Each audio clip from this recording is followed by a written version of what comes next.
Hello and welcome to Tell Me More for the 21st Sunday After Pentecost in the season commonly called Ordinary Time. This last Sunday I had the opportunity to preach on Exodus 33, which is a dialogue between Moses and God about whether God will go with his people into the promised land. And of course, the immediate background for the passage is the golden calf incident in which the people melted down their earrings and jewelry and molded a calf and worshipped it as the God who had redeemed them from the Exodus, which of course is a direct violation of the divine commandment they had been given. So Moses wants to know if God will go with them.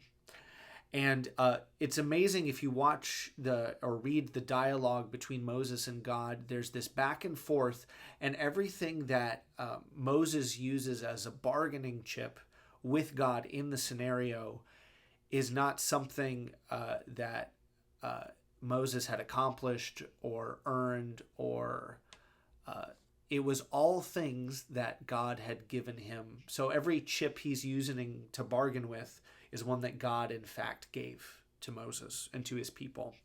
If you look at verse 12, God says, or Moses reminds God that he said, "I know you by name, and you also have found favor in my sight." And so he's basically saying, if you've given us your favor, God, this divine love, this mercy, this favor, in the same way that you came to our father Abraham and made a promise with him when he was just a wandering nomad in the desert, in the same way, we have found favor in your sight because we are your people and you've redeemed us.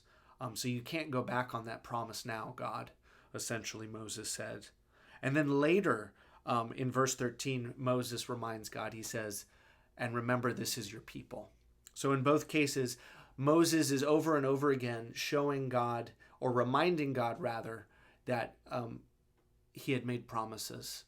And that and what's amazing is that the confidence and the boldness with which Moses approaches God in light of the promises that God has given to Moses. Later on in the passage, once God agrees to go with Moses and the people into the promised land, to not leave them or forsake them, to keep his presence with them, he says, "I will be gracious to whom I will be gracious, and I will show mercy on whom I will show mercy."